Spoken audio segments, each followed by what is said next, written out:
नमस्कार। आजको हाम्रो आदि मन्जरी कविता विमोचन कार्यक्रममा उपस्थित हुनुभएकोमा तपाईँको आफ्नो एकदमै महत्त्वपूर्ण समय हामीलाई छुट्याएर यहाँ आउनुभएकोमा तपाईँहरू सबैलाई मेरो मनदेखि धेरै धेरै धन्यवाद छ। मेरो नाम चाहिँ सहदेव हो। आज हामी यहाँ उपस्थित भएको आदि मन्जरी कविता सङ्ग्रहको विमोचन गर्नको लागि यहाँ जम्मा भएका छौँ। यो कविताको रचनाकार हुनुहुन्छ शम्भु प्रसाद आचार्य र नामले मात्रै उहाँको परिचय सायद पुग्दैन। एउटा रमाइलो कुरा चाहिँ के छ भने हामी यहाँ जो जम्मा भएका छौँ हामी सबै एकअर्कासँग एकदमै नजिकसँग परिचित पनि छौँ। त्योभन्दा बढी चाहिँ मेरो तर्फबाट भन्दा शम्भु सर मेरो बच्चादेखि मलाई सानोमा प्राथमिक तहमा पढ्दाखेरिदेखिको मेरो गुरु मेरो शिक्षक यहाँ मेरो अगाडि उपस्थित हुनुहुन्छ। त्यसको लागि चाहिँ म एकदमै हजुरलाई हृदयदेखि नै यहाँ स्वागत गर्न चाहन्छु। र यो कविता सङ्ग्रहलाई यसरी यो पुस्तकालयमा यसरी विमोचन गर्ने सौभाग्य जुन मलाई यहाँ प्राप्त भयो यो कार्यक्रम आयोजना गर्ने त्यसको त यो त great honour for me. So thank you so much for giving me this honour. होइन यो चाहिँ अङ्ग्रेजीबाट गइहाल्यो फेरि। अनि हजुरहरूलाई चाहिँ समय निकालेर यहाँ आउनुभएकोमा एकदमै एकदमै धन्यवाद। म चाहिँ सबभन्दा पहिला बुवालाई यहाँ स्टेजमा स्वागत गरिहाल्छु। प्लिज आजको हाम्रो कार्यक्रमको मेन कार्यक्रमको व्यक्तित्व यो किताब आदि मन्जरीका रचयिता शम्भु प्रसाद आचार्यजीलाई हाम्रो आजको कार्यक्रममा धेरै यहाँ म हजुरलाई यहाँ पहिला बसिहाल्नको लागि पनि यहाँ आग्रह गर्न चाहन्छु बस्नुभन्दा अगाडि। त्यसपछि आजको हाम्रो कार्यक्रममा एकदमै महत्त्वपूर्ण समय निकालेर हाम्रो यो विमोचन कार्यक्रममा मेरो वचनलाई एकदमै नमानेर यो कार्यक्रममा आउनुभएकोमा आजका हाम्रा विशेष अतिथि प्रमुख व्यक्तित्व र चर्चित हिमालयन कवि आदि शर्मा धेरै हामी चिन्छौँ। उहाँलाई पनि म यहाँ स्वागत गर्न चाहन्छु हाम्रो विशेष व्यक्तित्व। प्लिज सर यो चाहिँ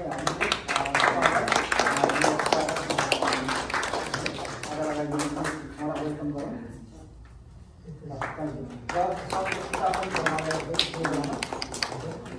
र युसु सरले चाहिँ अहिले कार्यक्रमको क्रममा यो कविताको थोरै विवेचना पनि गर्नुहुनेछ र हामी उहाँका पनि केही कविताहरू सुन्नेछौँ।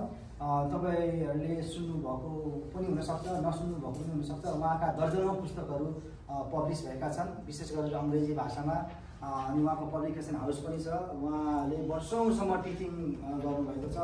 अनि हरेक वर्ष अमेरिका आउँदाखेरि चाहिँ उहाँ सायद सम्भवतः उहाँ यस्तो कवि हुनुहुन्छ जो कवितामै बाँच्नुहुन्छ।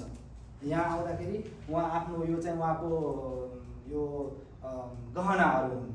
यो चाहिँ यहाँ राखेको चाहिँ यदि तपाईँहरूलाई यदि मन लाग्छ भने चाहिँ यो किन्न पनि सक्नुहुन्छ अनि पढ्न पनि सक्नुहुन्छ। अनि यसरी महत्त्वपूर्ण समय निकालेर सर यहाँ आउनुभएकोमा सरलाई पनि धेरै धेरै धन्यवाद। अब कार्यक्रम आज हामी लगभग 2 बजीसम्म यहाँ बस्छौँ र एउटा रमाइलो कुरा चाहिँ यहाँ के छ भनेदेखि हामी सबैजना चाहिँ हेटौँडासँग एकदमै नजिकसँग हामी यहाँ जोडिएका छौँ। इभन हाम्रो प्रमुख अतिथि पनि संयोगले भन्नुहोस् अथवा यो सबै जोडेको भनौँ उहाँसँग पनि हेटौँडासँगको मिठो एउटा नाता छ। र प्लस अर्को एउटा नाता भनेको चाहिँ टिचिङको नाता। यहाँ हामी जो जम्मा भएका छौँ हामी सबैजना त नभनौँ तर धेरैजना चाहिँ थोरै टिचिङहरूसँग पनि सहमति हुनुहुन्छ। हाम्रो प्रमुख अतिथि पनि वर्षौँ अगाडि नेपालमा आएर उहाँले धेरैलाई शिक्षा प्रदान गर्नुभएको छ भीमफेदीबाट। भीमफेदी नजिकैको सुप्रिम कलेजबाट।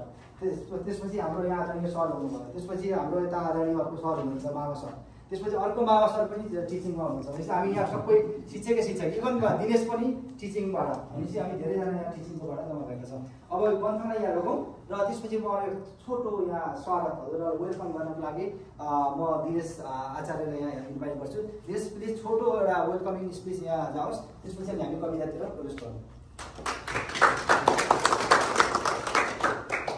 नमस्कार सबैलाई। आजको यो बाबाको कविता सङ्ग्रह विमोचन कार्यक्रममा तपाईँहरूको महत्त्वपूर्ण अमूल्य समय छुट्याएर यहाँ आइपुग्नु भएको छ। त्यसको लागि मुरी धन्यवाद। हामी धेरै हर्षित छौँ त्यसमा। अब मैले धेरै बोलेँ भने बाबाले फेरि कम बोल्नुपर्ने हुन्छ है, किन कविता पनि हामीलाई सुन्नु छ। र आजको यस कार्यक्रममा अब आज हामी बाबाको यस पुस्तकबाट कविताहरू सुन्नेछौँ। कवितामा केही प्रश्नहरू गर्नेछौँ। कवितामै आज हामी केही समय बिताउनेछौँ। यहाँ केही प्रश्नको उत्तरहरू आउँदै हुनुहुन्छ, जिज्ञासाहरू।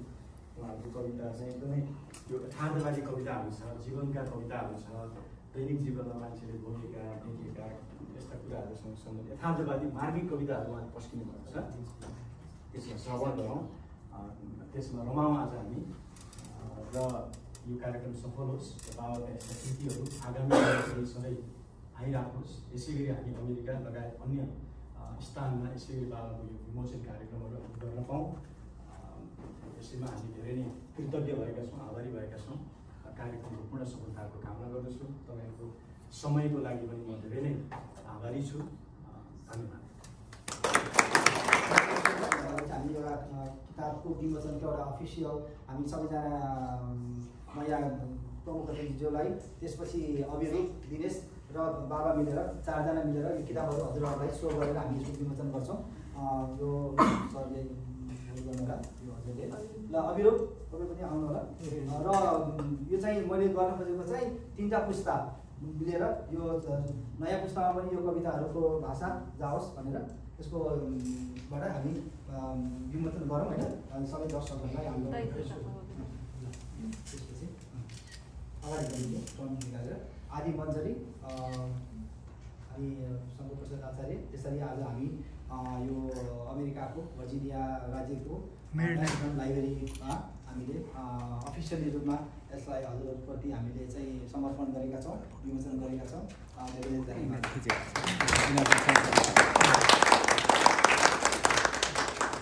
नेपालमा यो किताब छापियो अनि अब त्यो त्यस्तै चाहिँ समयले चाहिँ त्यस्तै मिलाइदिएछ र ठिक्क यो किताब छापिएर निक्लिने बित्तिकै यतातिर आउने समय मिले हुनाले त्यहाँ चाहिँ वितरण हुनुभन्दा पहिला यतातिर चाहिँ आएर यो कार्यक्रम गर्न पाइएकोमा स्वदेशभन्दा यहाँ आएर चाहिँ गर्न पाएकोमा अझ बढी चाहिँ खुसी लागेको छ। त्यसमाथि पनि सरको चाहिँ यो प्रमुख आतिथ्यमा यो आफ्नो चाहिँ कार्यक्रम सञ्चालन गर्न पाइएकोमा म धेरै नै आभारी छु। अब यी कविता चाहिँ मेरा यसमा चाहिँ बालबालिकासँग नै बितेको हुनाले जो मिल्छ खाना मिठो मानी खाऊ, सफा पोसाक लगाई पाठशाला जाऊ, आज्ञाकारी बनी सबै पाठ बुझाऊ, शिक्षा ग्रहणमा एकाग्र सधैँ हो, आपसमा कहिल्यै झगडा नगर्नु, उलटदेखि सधैँ टाढा रहनु, घर फर्की खाँदा मिठो मानी खाऊ, हितकारी खेलमा पनि ध्यान लगाऊ।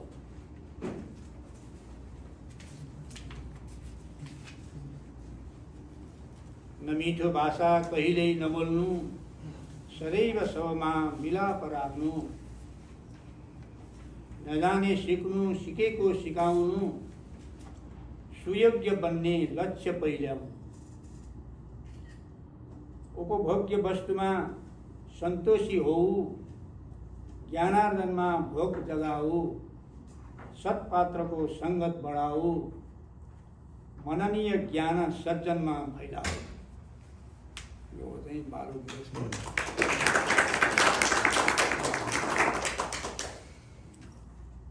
यो चाहिँ आफ्नो चाहिँ यो पेसाले होला यो अमेरिकामा आउने बित्तिकै पनि चाहिँ यो चाहिँ भ्रमणको सिलसिलामा अनि जानकारी दिने सिलसिलामा पनि पहिलो नम्बरमा मैले चाहिँ स्कुलकै चाहिँ अनुगमन भनौँ के अरे भ्रमण गरेर जानकारी लिएको थिएँ। त्यो आफ्नो चाहिँ पेसाले होला। यसपछि अरू पनि हेरौँ।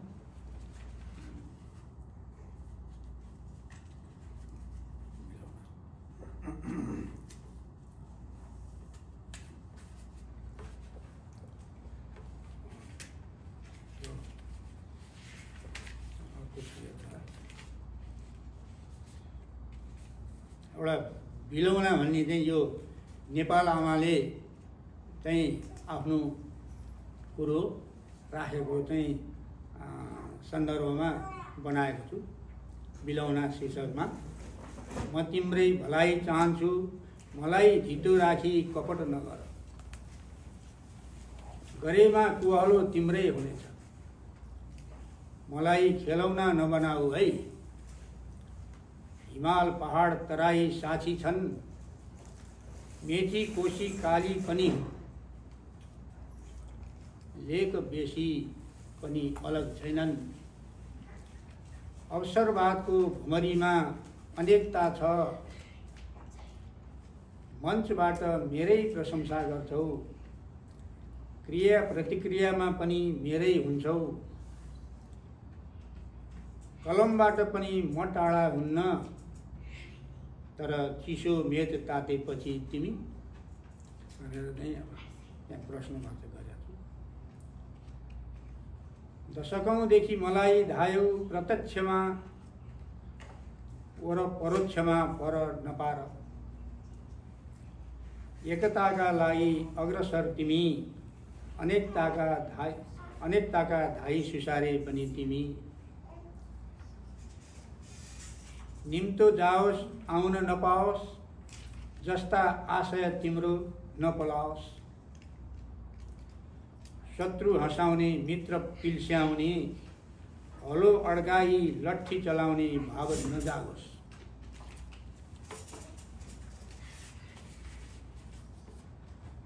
मेरो आँसुले कसैलाई नबगाओस्, रोदन ज्वालाले कुनैलाई नजलाओस्।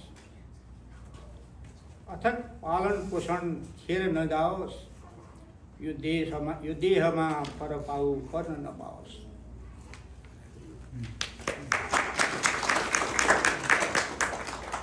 नेपालको चाहिँ गुनासो यस्तै नै। अब एउटा चाहिँ भावना भन्ने चाहिँ मेरो आफ्नो भावना, अब हुन सक्छ सक्दैन त्यो आफ्नो ठाउँमा छ भन्ने चाहिँ अहिले चाहिँ चलन चल्ती छ। यो चाहिँ मेरो आफ्नो भावनाले चाहिँ यस्तो छ। भावना भन्ने शीर्षकमा सबै प्राणीमा स्वतन्त्रता मिलोस्, सबै प्राणीलाई खाना नाना छाना मिलोस्, सबै प्राणीलाई न्यायको मार्ग पहिल्याउँ, सबै प्राणीलाई सुस्वस्थताको अवसर मिलोस्, सबै मानवमा नैतिकता मौलाओस्, सबै मानवमा इमान्दारिता पलाओस्, सबै मानवमा कर्तव्यनिष्ठता फैलियोस्,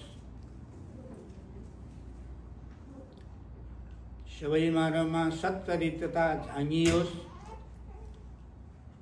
सबै परिवारमा मिलापको मूल फुटोस्,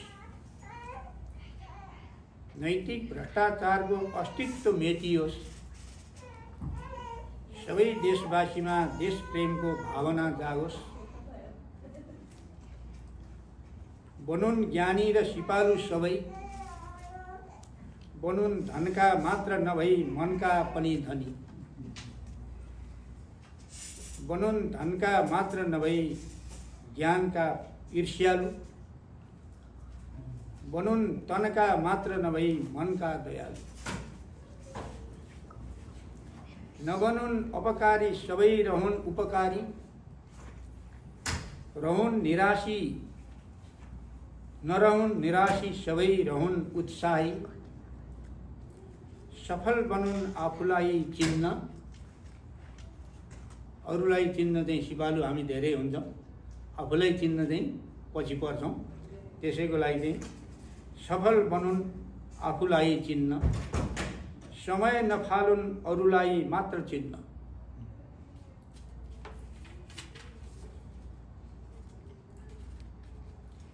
सके आत्मालोचक बनुन्, नसके स्वस्थ आलोचना स्वीकारुन्। यो पनि चाहिँ हाम्रो एउटा चाहिँ रोगै हुन्छ मानवमा, अरूको चाहिँ टीका टिप्पणी गर्न असाध्य सिपालु हुने, आफ्नो चाहिँ अलिकति चाहिँ राम्रै कुरोको चाहिँ तैँले यो गल्ती गरेछ है भनेर भनेछन् भने पनि अलिकति चाहिँ खुसी नहुने, यो चाहिँ मानव विषयता अब धेरैमा चाहिँ पाइने कुरा भएर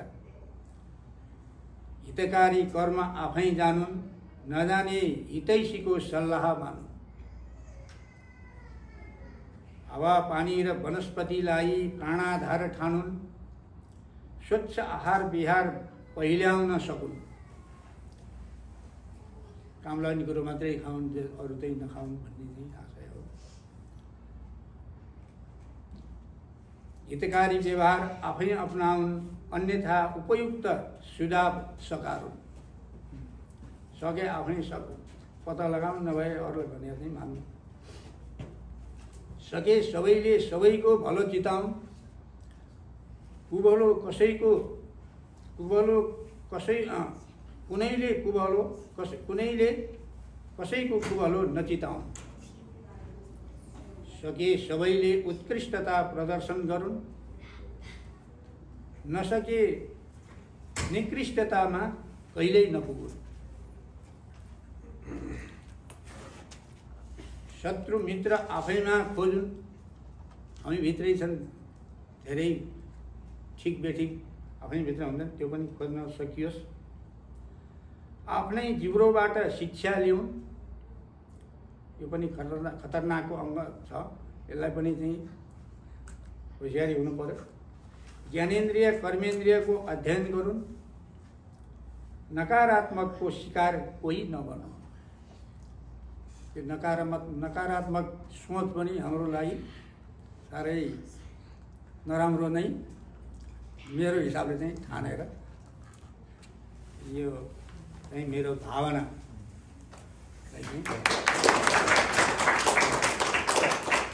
अब हजुरलाई एकैछिन ब्रेक। अब कविताको थोरै रसवादनपछि अब हाम्रा आजका प्रमुख अतिथि युसु शर्माले उहाँका सबै कविताहरूको अध्ययन गर्नुभएको छ। उहाँले अलिकति विवेचनात्मक टिप्पणी गर्नुहुनेछ। त्यसपछि सँगसँगै हामी सरका पनि केही कविताहरू त्यो समयमा सुन्नेछौँ। म सरलाई अब स्टेजमा यहाँ आमन्त्रण गर्छु। सर उठेर सजिलो हुन्छ कि बसेर सरलाई अर्को दिन्छ, दुईजना बस्नुहुन्छ नि, बसेर सट्टा सजिलोसित।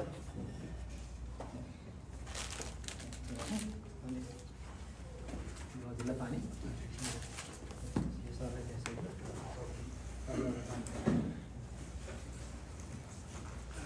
Namaskar, Sadhai. It's an honor to be here today, launching the book of my friend and our great teacher from Hetauda. वास्तवमा के छ भने हेटौडा र भीमपेदीसित मेरो धेरै अन्तरङ्ग एउटा सम्बन्ध छ। किनभने भीमपेदीमा 36 सालमा नि 38 सालमा मैले गएर पढाएको सुपिङ क्याम्पसमा, र त्यो सन्दर्भमा यो this area is close dear to my heart, it's very very close. र उहाँले जब कुरा गर्नुभयो सरको यो किताबको, शम्भु सरको, मैले सरस्वती पढ्दाखेरि यसमा के छ भने प्रथम एक त उहाँ टिचर हुनुहुन्छ। हाम्रो आदिकालदेखि नि हाम्रो संस्कृतिमा, हाम्रो समाजमा कवि र शिक्षक एउटै जस्तो मान्ने, एउटै स्टेचरमा राखेको र सूत्र कविताहरूको मैले यो देखेपछि अधिकांश कविताहरू सूत्र भनेको त्यो पहिला यो प्रिन्टिङ थिएन नि, पातहरूमा लेख्ने र त्यो बाँधेर गाँसेर सूत्रले बाँधिदिने, भने त्यो बिम्ब त्यहाँबाट आएको। र त्यो सूत्र कविता एउटा सूत्रलाई समातेर त्यसलाई घुमाउने कि अधिकांश कविताहरू उहाँले सुरु गर्नुहुन्छ एउटा उसबाट र त्यसमा खेल्नुहुन्छ। त्यो एउटा गजब मलाई लाग्यो। त्यो जस्तो कि मैले यो कविता पढ्दाखेरि यो प्रश्नहरू जस्तो प्रश्नोत्तर, स्वर्ग कहाँ छ जहाँ सुख भित्रको सन्तोष छ, नरक कहाँ छ जहाँ सम्पत्ति भित्रको असन्तोष छ। मलाई एउटा सूत्रलाई समाउनुहुन्छ र त्यसलाई घुमाउनुहुन्छ, फेरि त्यो लामाले त्यो घुमाए जस्तो। अनि गजब त्यो एउटा उहाँले खेल्नुहुन्छ त्यसमा। अर्को मैले अनि मत दिन्छौ हामी नामी हुन्छौ तिमी, दुख खोप्ने हामी चयन गर्ने तिमी, औजार चलाउने हामी नाम चलाउने तिमी। त्यो एउटा सूत्र जे समाउनुहुन्छ र त्यसमा खेल्नुहुन्छ कि त्यो मलाई गजब लाग्यो। र एउटा शिक्षकले बिस्तारै एउटा सामान्य सरल कुराबाट उसलाई घुमाएर आफ्नो पाठकलाई जुन पस्कने एउटा प्रक्रिया छ त्यसमा उहाँ एकदम दक्ष हुनुहुन्छ। र त्यसमा एउटा सिम्पल फिलोसफिकल कुरा मात्र नभएर सोसल अवेरनेस, सामाजिक चेतनाको पनि कुरा। कुनै कुनै कविताको शीर्षक रिमालको, गोपाल प्रसाद रिमालको कविताहरू जस्तो बिलौना, तिमी र म, मलाई त्यो लाग्यो कि त्यसको छाप पनि ममाथि मैले देखेँ। हाम्रो नेपाली साहित्यिक परम्परामा, माङ्गेमा उहाँ भिजेको र त्यसको प्रभाव पनि ठ्याक्कै देखिन्छ। पोलिटिकल कन्सियसनेस र एउटा नैतिकताको जुन एउटा परिवेश उहाँले ल्याउनुहुन्छ र यसमा यो रूपमा यो एउटा स्वागत योग एउटा योगदान उहाँले नेपाली साहित्यको उसमा गर्नुभएछ। र यसले हामीले अब यसमा के छ भने अब यसको विमोचन उता पनि होला नेपालमा नि, यसमा समीक्षाहरू गर्दाखेरि यस्तो यस्तो अब यो एउटा उहाँको यस एजमा, उहाँको स्टेचरमा बसेको हाम्रो यस्तो बच्चाहरूले पढाएको र त्यो एउटा अब मैले त्यही काल अब अहिले भर्खर मेरो ससुरजी हुनुहुन्छ, उहाँले एउटा लेख्नुभयो मेमोयर एउटा, र उहाँले आदिका राणा कालदेखि नि उहाँले धेरै देख्नु भएछ नि हामीभन्दा, र राणा कालदेखि त्यो बेलाको जुन नेपाल उहाँले देख्नुभयो र अहिलेको जुन परिवर्तन आयो त्यसको पनि यसमा छाप देखिन्छ। त्यसले गर्दा मैले के लाग्यो भने यो किताब धेरै सान्दर्भिक र हाम्रो बच्चाहरूले पनि पढ्ने खालको सरल पनि छ। र यसमा एउटा अब यो हाम्रो नेपालको विशेष के छ भने नेपालमा मैले विदेशमा यसो विदेश आउँदाखेरि यहाँ जस्तो नेपाल के हो भनेर सोध्छ कि मैले के भने नेपालमा कविताको योगदान के छ, कविताको स्थान के छ। नेपालमा मैले के भन्दा एभ्रिबडी इज ए पोएट, कवि पनि, शिक्षक पनि, भरिया पनि, प्रधानमन्त्री पनि, राजा पनि, everybody almost everybody is poet. तपाईँ जहाँ गए नि एउटा कवि गोष्ठी गर्न सक्नुहुन्छ, यति पपुलर छ। आयरल्यान्डमा देखेँ मैले त्यस्तो, आयरल्यान्डमा त्यस्तो छ, हरेक व्यक्ति नै कवि छ। भने एउटा कविता हाम्रो एउटा मूल हाम्रो प्रेरणाको स्रोत र जीवन वे अफ लिभिङ, जीवन बाँच्ने एउटा बाटो कविता छ। कविता एउटा मूल धार छ हाम्रो नेपाली समाजमा। अहिले यहाँ फ्रिक्सनहरू ल्याइरहेछ, गरिरहेछ, हल्ला गरिरहेछ, तर खास मूल त नै Nepal. If you want to know Nepal, you must know Nepali poetry. Nepali poetry नचिनिकन रिमाल, देवकोटा, भूपी, मोहन कोइराला यो सब नचिनिकन तपाईँले नेपाललाई चिन्नु सक्नुहुन्न। नेपालको मूल धार नेपाली कवितामा छ। त्यसको किनकि नेपाली कविता धेरै समयसम्म यो पोलिटिकल स्ट्रगलसँग जोडेको, जो 36 साल, 46 साल, 7 सालदेखि नै नेपाली कविता रिमालको जो सारा जुन सङ्घर्ष भयो त्यसमा अरू पनि 46 सालमा 46 सालमा पञ्चायतले ढाल्ने बेला पनि कविहरूले मेन रोल खेल्यो कि त्यसमा यो रूपमा उहाँको यो कृति धेरै स्वार्थयोग छ। र भीमपेदीको कुरा गर्दाखेरि म बडै हुन्छु कि आन्दोलित हुन्छु, किनभने भीमपेदीले मलाई बनाइदिएको कवि। म पन्जाबमा पढाइरहेको थिएँ, भीमपेदीमा पठायो मलाई। पहिला त भोजपुर जाने भन्ने तिनीहरू, मैले भोजपुर जान टाढो छ होइन। अनि भीमपेदी त यहीँ छ, उहाँ एउटा मान्छे बसिरहेको थियो छेउमा, त्यो डिन अफिसमा। उसले के भने उहाँ चाहिँ त्यो राम्रो अङ्ग्रेजी बोल्नुहुन्छ, उहाँले त्यहाँ सैनिक क्याम्पमा पठाइदियो। किनभने मैले पनि पन्जाबमै मलाई राम्रो तलब पाइरहेको छ, म किन आउने यहाँ। मेरो त्यहाँ त्यो बेला 1700 कति थियो तलब त्यो बेला। अनि यहाँ चाहिँ 1400 थियो, नेपालीको पनि आइसी कम थियो कि त्यो बेला, 140 जति थियो। मैले म आउन आई क्यानट काम, किन मेरो त्यही 2000 जति आइसी पाइरहेको छु, म किन आउनु पऱ्यो यहाँ। उनीहरूले के भने होइन, एउटा मान्छे बसिरहेको थियो हेमन्त राणा भन्ने, उसले के भने होइन उहाँले सैनिक क्याम्प पठाइदिनु पऱ्यो, अङ्ग्रेजी बहुत राम्रो छ उहाँको। भोजपुर त गाह्रो भयो, अनि त्यहाँ आर्मीले त्यो भत्ता पनि दिन्छ र त्यहाँ बस्ने क्वार्टर पनि फ्रीमा पाइन्छ भने मैले यस्तो क्यालकुलेट गरेँ, अनि त्यो 2200 जति भयो होइन। अनि मैले ठिकै छ, म गएँ, I want to see first, म जान्छु त्यहाँ हेर्छु के छ। त्यो म बस त्यो ट्रक लिएर भैँसे हुँदै हेटौडामा ओरेँ, राति नाइट बस लिएँ, बिहान अर्ली मर्निङ त्यो हेटौडामा ओरेपछि त्यहाँबाट त्यो कुनामा गएर त्यहाँ एउटा ट्रक गइरहेको थियो, ट्रक धुलो भरेको एकदम, त्यो धुलो भरेको ट्रकमा बसेँ पछाडि म। त्यो that was a most dramatic event of my life. त्यहाँबाट भैँसे हुँदै त्यो गाउँ हुँदै त्यो खोला किनारमा त्यो भीमपेदी पुगेपछि त मैले भने I am leaving everything, I am coming back. मैले तुरन्तै गएर राजीनामा गरेर आइहालेँ भीमपेदीले बनाएको मेरो लागि। किन त्यो 2 वर्षसम्म मैले यति अन्तरङ्ग प्रकृतिको नेचरको सँग यति नजिक भएँ कि त्यहाँको मानिसहरू, त्यहाँका भाषा, त्यो गन्धहरू, त्यो चिया बनाउने स्टाइलहरू तिनीहरू पुराना, त्यहाँको त्यो बेलाको तपाईँले त्यो गन्ध सम्झना छैन, त्यो बेलाको जुन अर्ग्यानिक एउटा थियो नि, without any chemicals, without any, त्यो भीमपेदीको त्यो जुन मैले युनिभर्सिटीमा पढेको अमेरिकन कविहरूको त्यो वर्णन, प्रकृतिको, चाइनिज पोइटहरूको त्यो ठ्याक्कै मैले भीमपेदीमा पाएँ थिएँ। I was sucked. मैले इट्स लाइक ए रेजिडेन्सी। त्यो त्यहाँ बेला कोलेखानी भनिरहेको, ट्रक आइरहेको, त्यो टोप लगाएका त्यो मान्छेहरू, त्यो कोलेखानीको मजदुरहरू काम गरेर त्यो शोषण र त्यो विराट एउटा पृष्ठभूमि पाएँ मैले त्यहाँ। त्यस कारण Hetauda is dear to my heart. त्यो 2 वर्ष बसेको मैले यति नजिक चाहिँ प्रकृतिले देखेको थिएन जिन्दगीमा। त्यहाँको सिजन चेन्ज, जात्राहरू, सिजन चेन्ज हुने, बाँदरहरू आउने, सर्पहरू आउने, डर लाग्दो स्यालहरू कराउने, आकाश ताराले भरिएका आकाशहरू, my god, it was like breathtaking. त्यो 2 वर्ष मेरो जीवनमा जुन भयो नि, पछि त मैले अन्नपूर्ण गएँ, एभरेस्ट गएँ, हिमाली कवि भएँ, तर त्यो भीमपेदीमा नगएको भए I think I wouldn't be that good a poet, or I wouldn't probably even be a good poet. तो भीमपेदी मेरो मातृभूमि जस्तो लाग्छ मलाई। भीमपेदी मलाई यति नजिक छ, त्यस कारण सर वो भन्ने बित्तिकै उहाँले हाम्रो सर त्यहाँ हेटौडा, फेरि म जान्थेँ, आर्मीले जे पठाइदिएँ म हेटौडा जान्थेँ त्यहाँ विकेन्डमा। त्यहाँ निलम लज यता त बस्थेँ त्यहाँ होइन, त्यो पुरानो तपाईँले सम्झिनु होला, निलम लज के थियो होइन। अनि त्यहाँ पिपलको रुखमाथि त्यो सेतो चराहरू बसिरहेको, अनि त्यहाँ खोला जाने, त विकेन्ड त्यहाँ बिताउँछ कि। I have such fond memories of Hettauda, and it's like I would like to read a couple of poems, है, 1-2 कविता भीमपेदी माथि नै पढेर मेरो नयाँ किताब यो यसको भूमिका भीमपेदी माथि छ। मेरो कसरी ऊ भयो यो भीमपेदीको कविता नियति। मानसुनका झ्याउकिरेहरू च्याठिन्छन् चर्को स्वरमा, पेगोडाको मन्दिरको विशाल काश्य घन्टी मुनि, बिस्तारै घुरिरहेको बुढो कुकुर नजिकै सुतिरहेको, गलगान भएका जड्या भरिया तब मात्र उठ्छ जुरुक जब उसको पीप बगिरहेको हत्केलालाई कुल्चिँदैछ कुनै गोरिला खुट्टाले। र अर्को कविता यसमा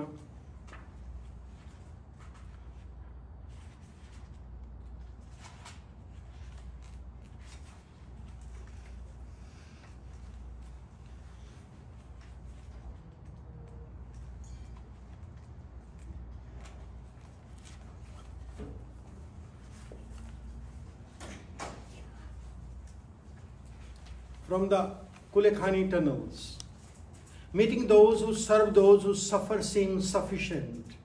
This witch girl's sagged breast hanging out of her frail blouse is diseased like a cur's rotten ear, has been sucked madly dry by those whose mouths are ulcerous.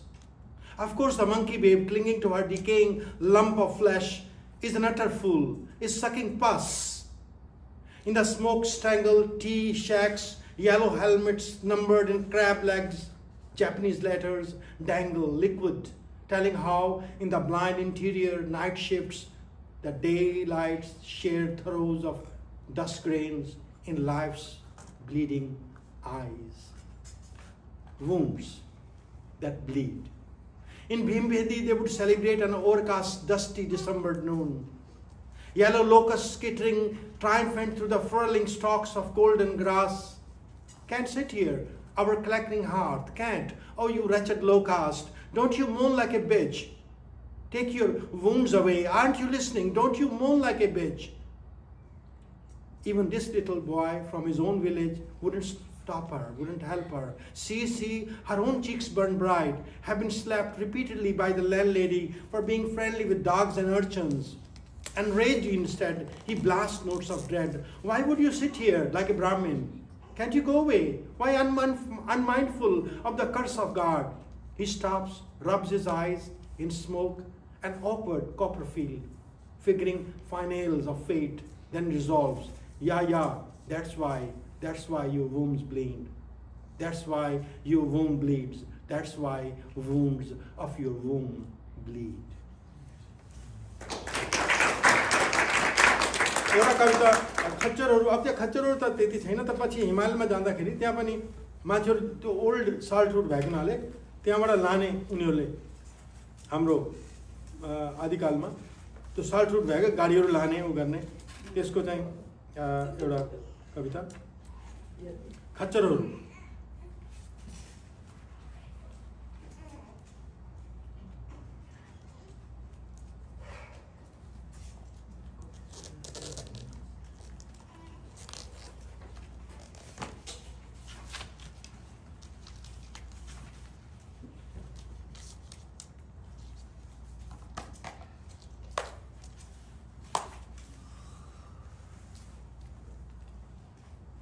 यो एउटा त्यहाँको चकमन्नताको यो अविरल वर्षा हो कि डाको छाडेर रोइरहेको बर्खे खोला, विकट पहाडको बाङ्गा बाटाहरूमा पछ्याइरहेको कुनै यति हो कि सिरेटोको सासमाथि दौडिरहेको एउटा सुक्खा पात, बिस्कुन सुकाइरहेको कोदो नजिकै बेरेर राखिएको एउटा सुकुल हो कि घाममा तेल दलेर सुताइएको नवजात शिशु, व्यस्त गृहिणीले झ्यालमा सुकाउन राखेको एउटा ठुलो फर्सी हो कि न्यानो घाममा पल्टिरहेको खैरो बिरालो, नजिकै घुरिरहेको मोटो कुखुरा, हरियो खोचमा टल्किरहेको खुख्रीको धार हो कि झुन्डिरहेको बुलाकीको सुगन्धित टलक, पाकेको धानका खेतहरूको डाँठहरूमा आवाज गरिरहेको पानी किरा हो कि एउटा कामिरहेको हँसिया जो भोक खेतहरूको दुर्भाग्य बालीहरू काटिरहेछ,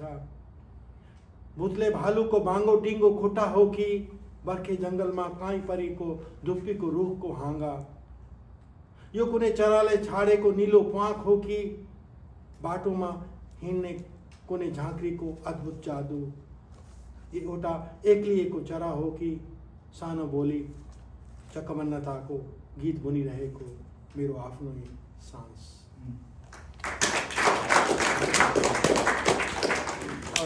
खच्चरहरू अङ्ग्रेजीमै पढिदिन्छु, नेपालीमा भेट्ने खोजेँ अनि भेटेन। म्युल्स यो मेरो सिग्नेचर पोइम हो, यो धेरै भाषामा अनुवाद गरिसकेँ। म्युल्स On the great Tibetan salt route they meet me again, old forsaken friends. On their faces fatigue of a drunken sleep, their lives worn out, their legs twisted, shaking from carrying illustrious flags of bleeding ascents. Age-long bells clinging to them like festering wounds, beating notes of a slavery that modernism brings, cartoons of iceberg, mineral water bottles, solar heaters, Chinese tiles, tin cans, carom boards, sacks of rice, and iodized salt from the plains of Nepal Tarai. Butterflies of the terrace fields know their names, singing brooks, tempests of their breathless climes. Traffic alert and time-tested, they climb, carrying dreams of past peacocks, pamphlets of a secret religious war, filth of an ecologist-style seaman, entire kitchen for a cocktail party at the base camp, defunct development agendas of guilty donors, the West's weird visions lusting for an instant purge. Stone steps of the mountains embossed on their drugged brains like lines of embroidered love scratched on the historic ropes of the water spouts. Starry skies of the dozing valleys know the ache of their secret sweat. Sunny days along the crystal rivers taste of their bleeding eyes. And the greatest fiction of their struggling lives lost like real mules, collecting their hooves on the flagstones, encircling the cruel grandeur of bloodthirsty mule paths around glaciers of Annapurnas.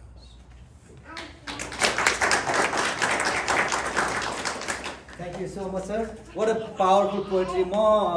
मैले धेरै समय न्युयोर्कमा सरसँग बिताएको छु र सरको धेरै कविताहरू मैले वाचन पनि गरेको छु। पहिला न्युयोर्कमा हुँदाखेरि मैले भिडियोहरू पनि बनाएको थिएँ।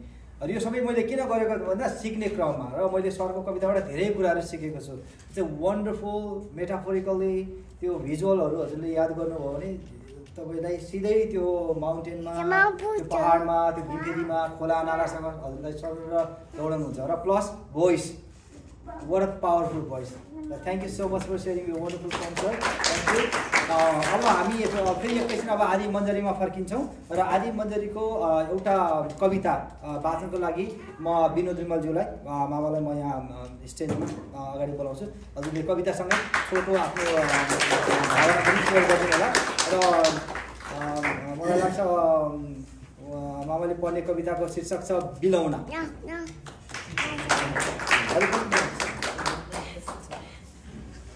सबैलाई नमस्कार। आरडी सरलाई पनि आरडी होइन शर्मा सरलाई अब उहाँले चाहिँ नि भीमफेदीको परिदृश्य हाम्रो अगाडि पस्किदिनु भयो। हुन त हामी पनि भीमफेदीको त्यो तल खोलाबाट उम्लाग्दै गढीमा गएर हेर्दा ओहो भीमफेदी मात्रै भन्थ्यौँ हामी। तर उहाँले हामी सानो सानो हुँदादेखिको त्यो भीमफेदीको चाहिँ स्ट्रक्चर मात्र होइन संसारलाई नै मन्त्रमुग्ध पार्ने कस्तो प्रकृति दिएको रहेछ त हाम्रो नेपालमा भन्ने कुरो परिष्कृत पार्दाखेरि म भीमफेदी त 100औं चोटि हिँडेको, तर त्यो भीमफेदीको वैभव भनौँ अब प्राकृतिक सौन्दर्यतालाई राम्रोसँग निहाल्न सकेका रहेन रहेछौँ हामीले। अब जाँदाखेरि चाहिँ हामीले यो अब हाम्रो मेरो सदैव भिनाजु मेरो फ्यामिलीको एउटा आइकन गुरुदेव शम्भु प्रसाद आचार्य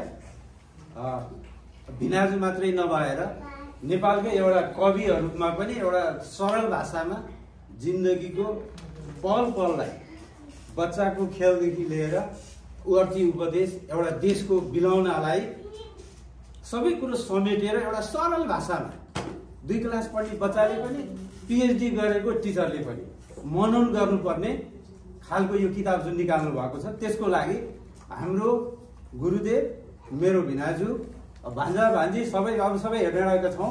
उहाँ पनि अब हेर्नेकै भन्नु पर्यो, हाम्रो त्यो ठुलो रिलेसन गाँसिएको रहेछ।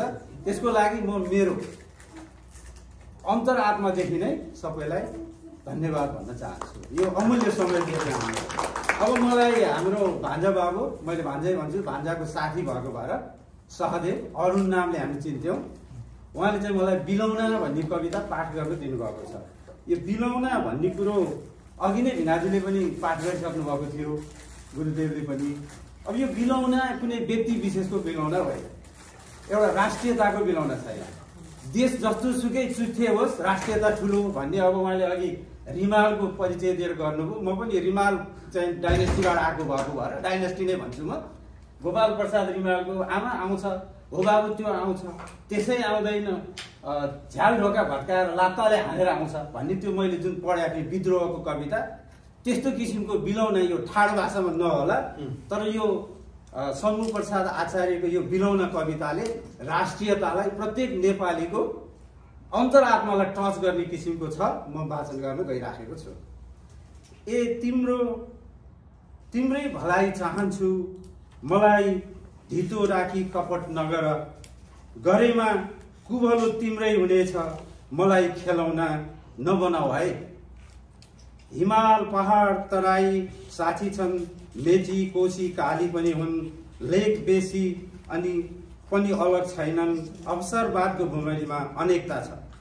मञ्चबाट मेरै प्रशंसा गर्छौ, क्रिया प्रतिक्रियामा पनि मेरै हुन्छौ, कलमबाट पनि म टाढा हुन्न, तर चिसो मेच तातेपछि तिमी के हुन्छौ थाहा छैन। दशकौंदेखि मलाई धायौ, प्रत्यक्षमा ओर परोक्षमा पर नपार, एकताका लागि अग्रसर तिमी, अनेकताका धाई सुसारे पनि तिमी, निम्तो जाओस् आउन नपाओस्, जस्ता आशय तिम्रो नपलाओस्, शत्रु हँसाउने मित्र पिल्स्याउने, हलो अड्काई लट्ठी चलाउने भाव नजागोस्, मेरो आँसुले कसैलाई नबगाओस्, रोदन ज्वालाले कुनैलाई नजलाओस्, अथक पालन पोषण खेर नजाओस्, यो देहमा पर्न नपाओस्। हस् त, थ्याङ्क यू। धेरै धेरै धन्यवाद। थ्याङ्क यू सो मच मामा। अब फेरि आदि मन्जरीकै अर्को कविता प्रश्नोत्तर हामी वाचन गर्न जाँदैछौँ र यो वाचन चाहिँ हामी अलिकति फरक किसिमले गरौँ भनेर म यता सहयोगको लागि दिनेशलाई म बोलाउँछु। प्रश्नोत्तर छ। एकजनाले प्रश्न गर्ने, एकजनाले उत्तर दिने। दिनेश म एउटै किताबबाट गरौँ होइन? म प्रश्न गर्छु, दिनेश उत्तर। रचनाकार शम्भु सदाचार्य। है त। स्वर्ग कहाँ छ? जहाँ सुखभित्रको सन्तोष छ। नर्क कहाँ छ?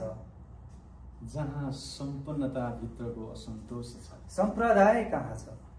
जहाँ असमानता हुन्छ। ईश्वरको दर्शन कहाँ पाइन्छ? जहाँ सेवामूलक भावना बहन्छ। ईश्वरको रूप कस्तो हुन्छ? अदृश्य र अनन्त हुन्छ। ईश्वरीय देन कहाँ पाइन्छ? सत्यता र प्रकृतिमा पाइन्छ। मानवता कहाँ पाइन्छ? जोसँग नैतिकता हुन्छ। एकता कहाँ हुन्छ? जहाँ हितैषी हुन्छ। निष्पक्षता कहाँ पाइन्छ? जहाँ समानता हुन्छ। सत्य कहाँ छ? प्रकृति र निष्ठा छ। सफलता कहाँ हुन्छ? जहाँ धीरता हुन्छ। उज्यालो कहाँ हुन्छ? जहाँ प्रसन्नता हुन्छ। अन्धकार कहाँ हुन्छ? जहाँ सङ्कोच र नकारात्मक हुन्छ। उन्नति कहाँ हुन्छ? जहाँ लगनशीलता हुन्छ। विद्वान कसलाई भन्ने? जोसँग विद्वता हुन्छ। दुःख कहाँ छ? जहाँ घमण्ड हुन्छ। अधोगति कहाँ हुन्छ? जहाँ रिस र ईर्ष्या हुन्छ। ज्ञान कहाँ हुन्छ? जहाँ जिज्ञासा हुन्छ। विकास कहाँ हुन्छ? जहाँ सचेतना हुन्छ। सम्भावना कहाँ हुन्छ? जहाँ सकारात्मकता हुन्छ। असम्भवता कहाँ हुन्छ? जहाँ नकारात्मक हुन्छ। धर्म कहाँ हुन्छ? जहाँ सदाचार हुन्छ। पाप कहाँ हुन्छ? जहाँ दुराचार हुन्छ। असत्य कहाँ हुन्छ? जहाँ मिथ्या र अपराध हुन्छ। धेरै धन्यवाद।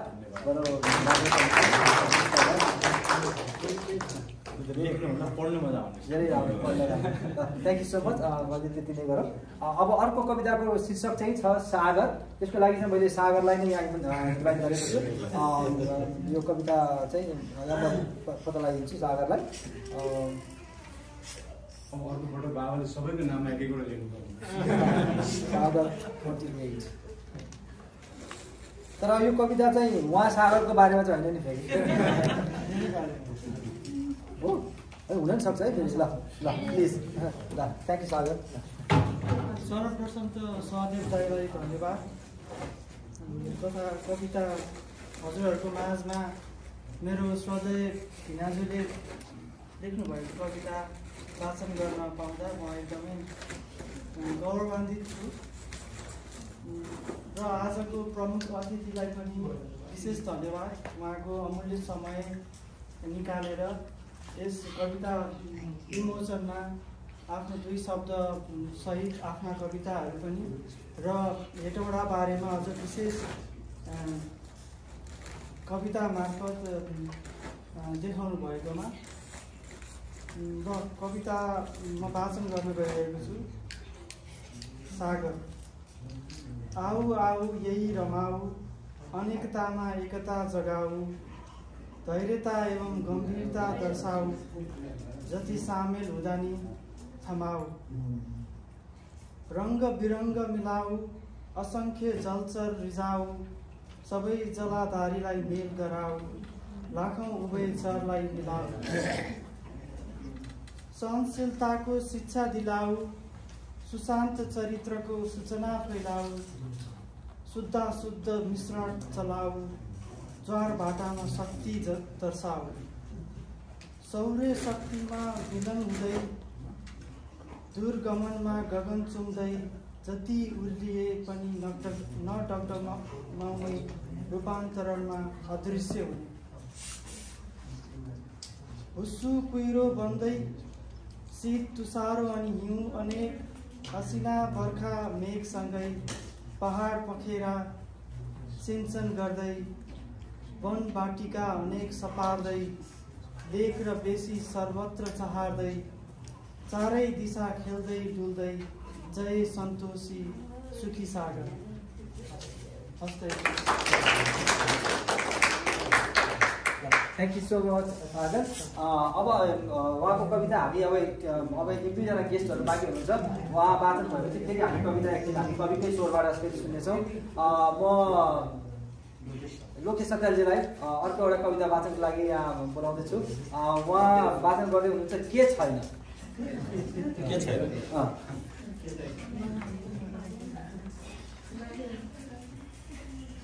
थ्याङ्क यू सो मच सतीशजी आउनुभएकोमा हजुरलाई धन्यवाद सबैजनालाई। म खासै पढ्न त आउँदैन है, तर पनि म आफ्नो तयारी आफ्नो कोसिस चाहिँ गर्नेछु।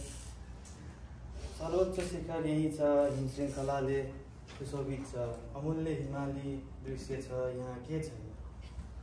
अटुट हिमवर्षा छ, हाँस्ने हँसाउने तलक्क छ, विश्वको आकर्षण छ, यहाँ के छैन। अगम्य हिमराशि छ, दर्शनीय हिमताल छन्, अतुलनीय प्राकृतिक देन छ, यहाँ के छैन। अविरल हिम नदी छन्, अपार जलशक्ति छ, अनुकरणीय स्वतन्त्रता छ, यहाँ के छैन। रमणीय वनवाटिका सुशोभित छ, लेक र बेसी सुगम्य छ, वनस्पतीय सम्पन्नता छ, यहाँ के छैन।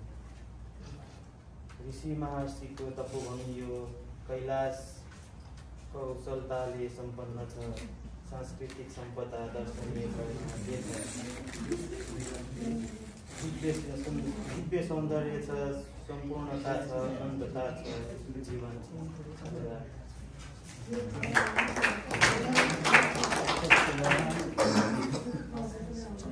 यहाँ के अरे सबै पुरुष आवाजहरू धेरै आयो भन्ने छ। अब एकचोटि के अरे छोरी मान्छेको आवाजको लागि ल म तपाईँ आउनु न अहिले आउनु न ल सुस्मिता रिमाल। ल thank you so much Sushmita. हजुरले चाहिँ पढ्ने चाहिँ हिजो र आज कविता। नमस्ते सबैजनालाई, म सुस्मिता। आज यस आदिमञ्जरी कविता सङ्ग्रहको विमोचनमा आएर म अत्यन्त खुसी छु। अनि विशेष गरी धन्यवाद छ हाम्रो प्रमुख अतिथिज्यूलाई। अहिले पढ्न लागेको मेरो कविताको शीर्षक छ हिजो र आज। जङ्गल थियो, मङ्गल भयो, हरियाली गयो, उजाड आयो, झुपडीमा जगमा महल बने, गोरेटोका ठाउँमा सडक बने, शान्त सामाजिक स्थिति थियो, कोलाहल स्थितिमा रूपान्तरण भयो, वातावरण स्वस्थकर थियो, त्यसको विपराल रूप लियो, एकतापूर्ण समाज थियो, अनेकताले जरा फैलायो, भौतिक फैसला सत्य हुन्थ्यो, लिखित निर्णय झुटो हुने भयो, सदाचारीको कदर हुन्थ्यो, दुराचारीको बहुलले बढ्यो, हजारौँ दीर्घजीवमा बिरामी पाइँदैनथ्यो, अस्पताल र चिकित्सक पनि चाहिँदैनथ्यो, अस्पताल र चिकित्सक बढ्दैछन्, गर्भैदेखि रोगी जन्मदैछन्, प्रस्तावित प्रतिनिधि मान्ने हुन्थे, निर्वाचित पनि विवादित हुँदैछन्, झुपडीको बास रोज्ने गर्थे, 5 तारे विमान बिना सल्लाह हुँदैन रे, राष्ट्रिय खाना बढी रुचाउँथे, अन्तर्राष्ट्रिय दाना नभई हुन्न रे, उकाली ओह्राली गर्न रमाउँथे, जनताका साथ बस्न रुचाउँथे, हुँदाहुँदै तिनै आज चिन्नै छाडेछन् कतैबरा, हुँदाहुँदै तिनै आज चिन्नै छाडेछन् कतैबरा। धन्यवाद। ल अब हामीले वाचन गर्ने क्रममा अब एकछिन एकजना अन्तिम हाम्रो वाचक म यहाँ निमन्त्रणा गर्दैछु दिनेश पराजुली। म उहाँलाई चाहिँ कविताको शीर्षक दिन चाहन्छु पानी।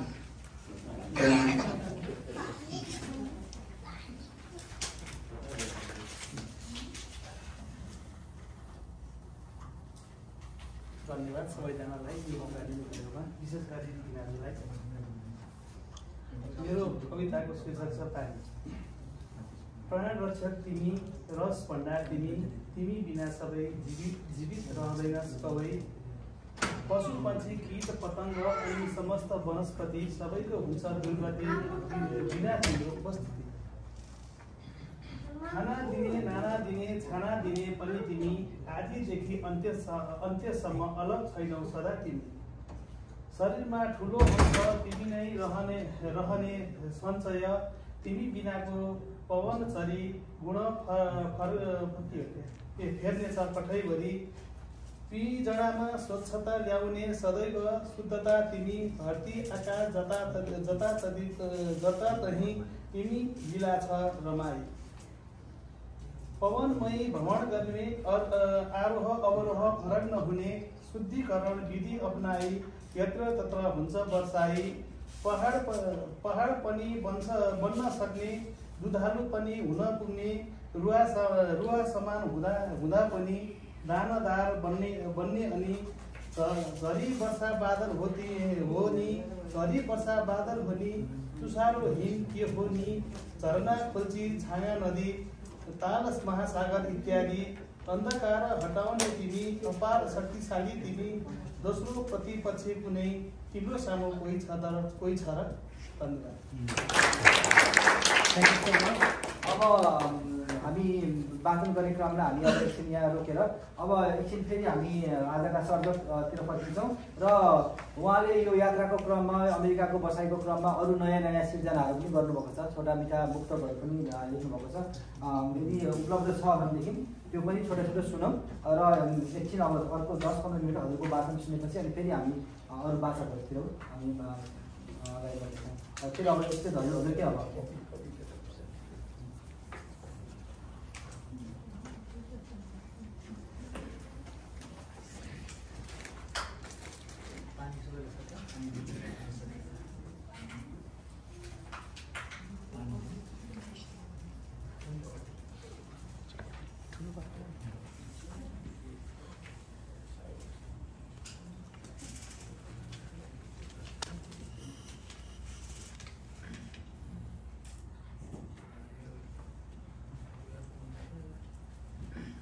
यो अब उद्घोषकले भनेअनुसारको चाहिँ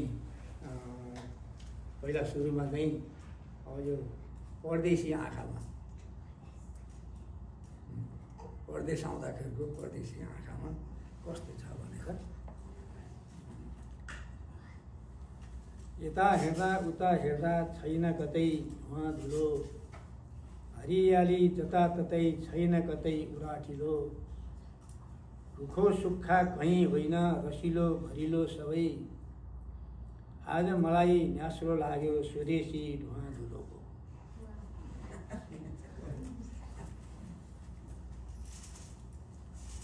कुकुर गोठाला हेर्नु छ, गाई गोठालो लाग्नेले, फोहोर मैलो कतै नै स्वच्छता छ सर्वत्र। स्वदेशी प्राङ्गण भन्दा सडक नै सुन्दर देखिने, न्यास्रो लाग्यो आफ्नो देशी परदेशी, आफ्नो देशको परदेशी परदेश धुलो हेर्दा। के हेर्छन् देश निर्माता अनेक देशमा पुगी, सके दिमाग ख्याउनु नसके देखि जान्नु नि, हात लागि गर्नु मात्र वैदेशिक भ्रमण योजना, न्यास्रो लाग्यो स्वदेशको लथालिङ्गे अवस्था। वैदेशिक जुलुसको शिक्षा कुकुर पालनमा सीमित, युवा शक्ति निर्यात गर्ने वर्षेनी मात्र योजना, प्रतिभाको अवमूल्यन भो जिम्मेवारी लिने कसले, न्यास्रो लाग्यो स्वदेशको दुर्दशाले जरो गाड्दा। अनावश्यक शिक्षण संस्था गुणरहित सारमा, आर्थिक लगानीको तुलनामा ज्ञान आर्जन न्यून हो, धर्मका नाममा धेरै मठ मन्दिर स्थापित छन्, सम्प्रदाय प्रशस्त छन् धर्मका नाममा सबै, देखिँदैन कहीँ कतै एकता भावना कबै, समृद्धि रटना गर्दै दुरावस्था बढिरह्यो। अनेक नारा घोकाउँदै जनतालाई भुलाएर नेताको स्वार्थकै कारण अनेक ताले ज्वरो गाड्यो। चन्द्र सूर्य अङ्कित झन्डा वीर गोर्खाली भूमिमा नेपाली अस्तित्व जोगाउन कठिनाइ पर्ने भो हरि।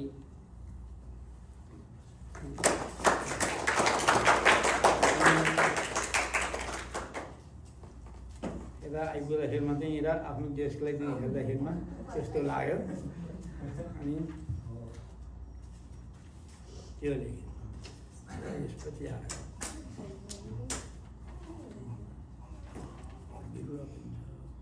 अब यो मानव प्रकृति एउटा पुस्तकतिर जाउँ कि मानव प्रकृति भन्ने चाहिँ एउटा छ।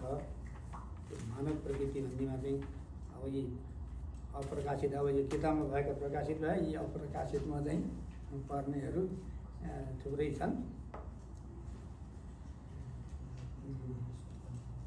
अब यो मानव प्रकृतिमा चाहिँ शीर्षक राखेर अब आफ्नो चाहिँ सुधाई अलिअलि राख्छु। संसार सृष्टि सूर्यको नकार्न कसको सामर्थ्य, अगम्य भानुको सानो पृथ्वी अंश मात्र हो। त्यही सानो अंशमा नै सात दीप निर्मित छन्। 5 सागर रहेका छन् अंशमा बढी क्षेत्र। 84 लाख प्राणी छन् सरितांश पृथ्वी बीच। 20 लाख स्थावरमा पर्छन् 30 लाख पशु भए। हाम्रो चाहिँ 84 लाख जुनी भनेर भन्छौँ नि, त्यो 84 लाख जुनी चाहिँ कसरी चाहिँ चल्दो रहेछ भन्ने कुरो चाहिँ यहाँ अलिअलि चाहिँ झल्को देखाउन खोजेको। 20 लाख चाहिँ अब यो स्थावर भनेको त्यो वनस्पतिमा चाहिँ पर्दो रहेछ। 20 लाख स्थावरमा पर्छन् 30 लाख पशु भए। कीट पतंग 11 लाख 9 लाख जलचर रहे। यसरी चाहिँ आउँदो रहेछ। 10 लाख पंक्षीको रूप रहे 4 लाख बानर। अनि यसरी स्थावरदेखि चाहिँ घुम्दै घुम्दै बानरमा आइपुगेर अनि बानरबाट चाहिँ 4 लाख पटकको चाहिँ बाँदरबाट चाहिँ सुध्रिएर विकास भएर विकसित रूपमा चाहिँ बल्ल मानवमा चाहिँ आइपुग्दो रहेछ भनेर। 84 लाख युनिमा सर्वोत्तम हो नि मानव। बानी व्यवहार स्वभावले मानव हुन्छ दानव। मानव त हो नि, तर स्वभाव व्यवहार चाहिँ गर्दाखेरिमा दानवै हुन्छ। जबै सबै आफै काटौँ मारौँ खाउँ। करोडौं वर्ष बिताई प्राणी भो मानव रूपमा। शिकारी रूपमा मानवले लाखौं वर्ष व्यतीत गरे। गोठाले रूपमा आउँदा आगो बाल्न सफल भए।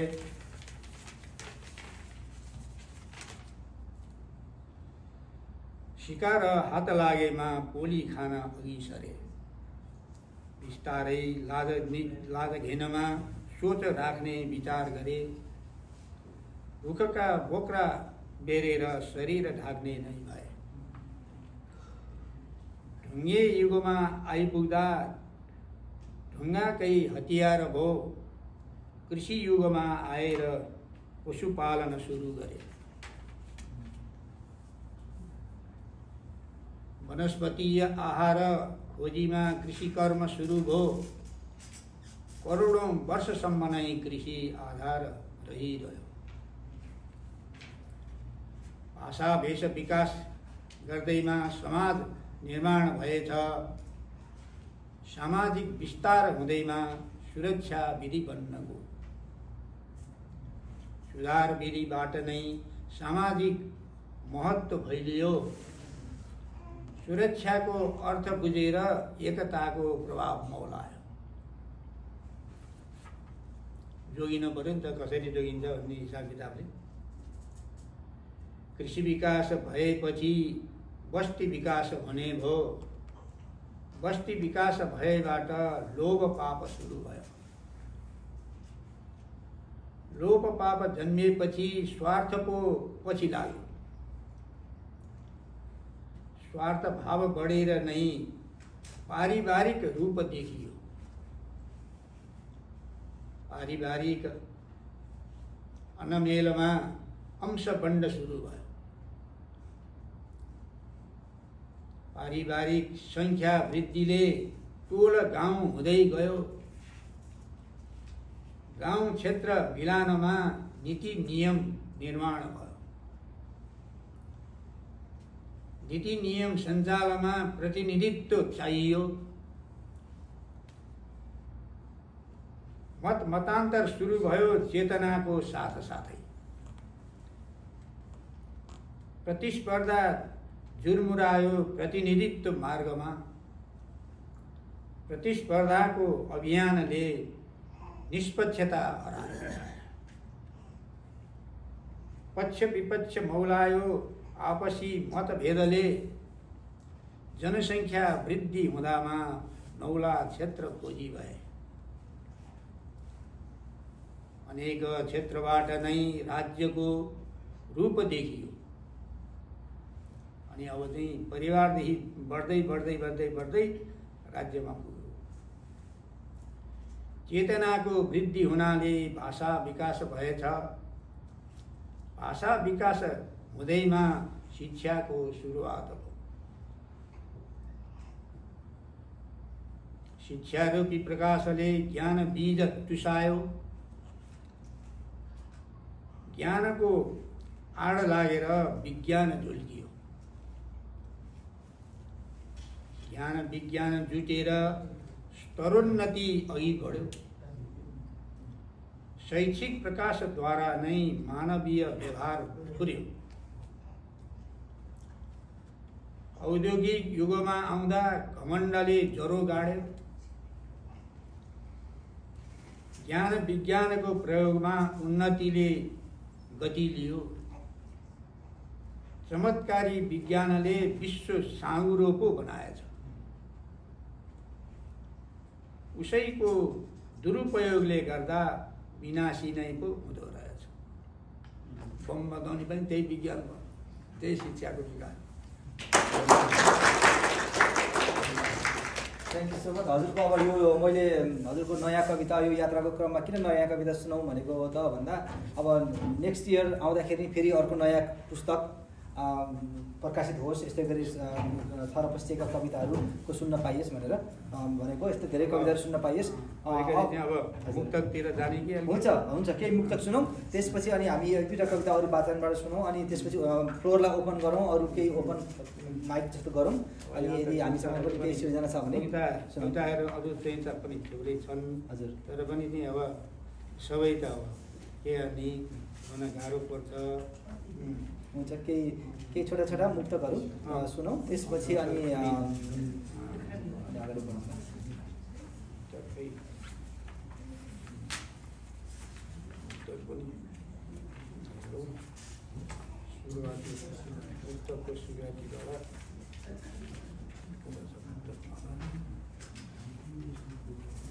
भयो मुक्तकै चाहिँ यहाँ 110वटा भइसकेका छन्। अब त्यसमध्ये चाहिँ अब अलिअलि चाहिँ हेरौँ।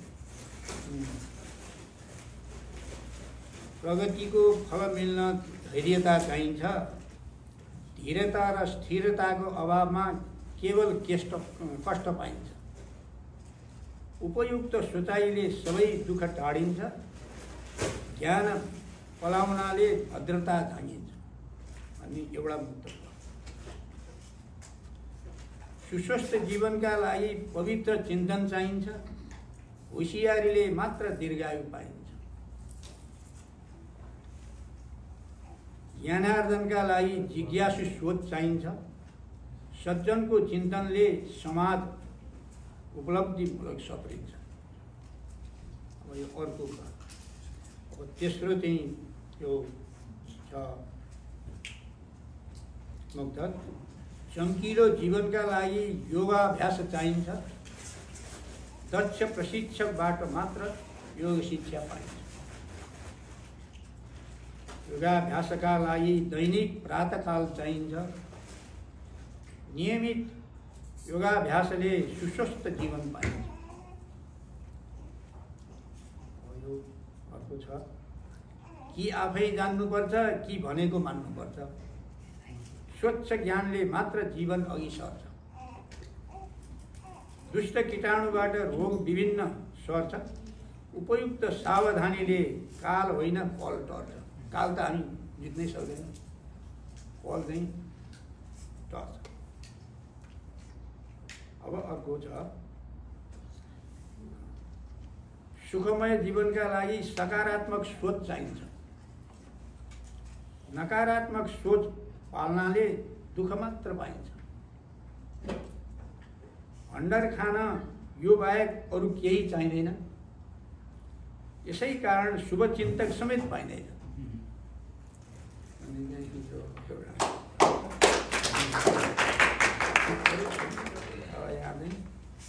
अरू पनि निर्विवेकी शासनमा भ्रष्टाचार मौलाउँछ। इमानदार जनताको मन सधैँ रुवाउँछ। षड्यन्त्रकारी भाषणले टाउको दुखाउँछ।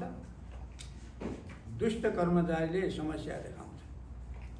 यस्ता पनि हामीले चाहिँ घटना चाहिँ धेरै बिहोरेका छौँ।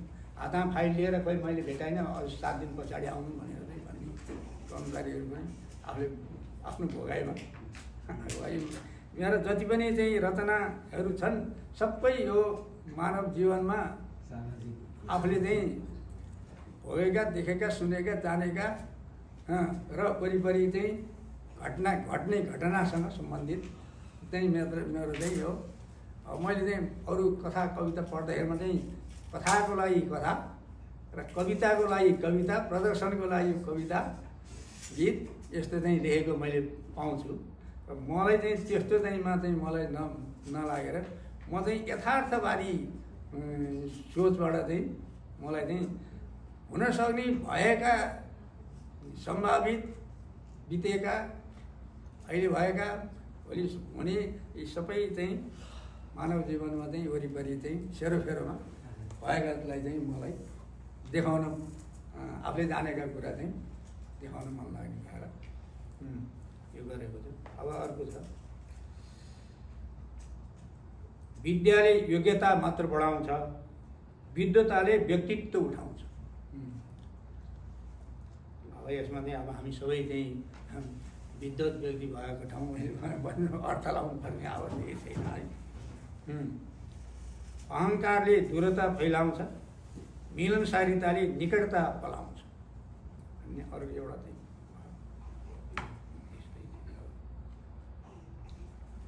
मैले अलिकति त्यो छान्दै पनि जानुपर्छ जस्तो लाग्छ।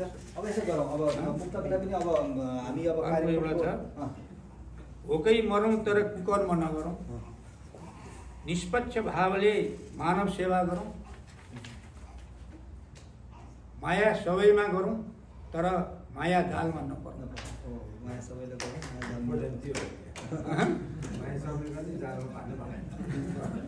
माया त सबैलाई गर्नुपर्छ तर माया जालमा चाहिँ पर्नु पर्दैन है। हुन्छ, अब यति नै गरौँ। अर्को छ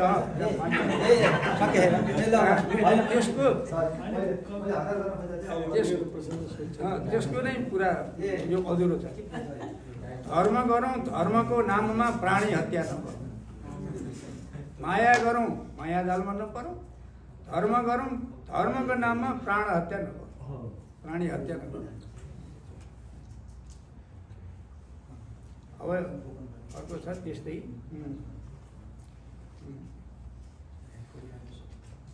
कता है घमण्डीले कहिल्यै सुख पाउँदैन, सहनशीलले कदापि दुःख पाउँदैन। ज्ञानार्जनमा ईर्ष्यालु बनौँ, धनार्जनमा ईर्ष्यालु नबनौँ। जिब्रोको लागि होइन स्वादका स्वास्थ्यवर्धक सेवन गरौँ, स्वादका खातिर रोगको शिकार नबनौँ। हितकारी खानाको मात्र पारखी बनौँ। खाना चाख्न जानेर मात्रै भएन, कोही गजिलो खालको मात्रै राम्रो भन्नु पऱ्यो। क्षणिक खुसीले जीवन धरापमा नपारौँ। मिठो जिब्राको स्वादले बर्बाद हुन्छ। अर्को छ रोग होइन कारणको उपचार गरौँ, रोगको उपचार गर्दैमा चाहिँ फेरि बल्झिन्छ। कारणले नै उपचार गरेपछि त्यो निर्मूलै हुन्छ। कालनाई रोगको जालमा नपरौँ, भ्रष्ट भएर धनार्जन नगरौँ, कर्तव्यनिष्ठ भएर परोपकार गरौँ।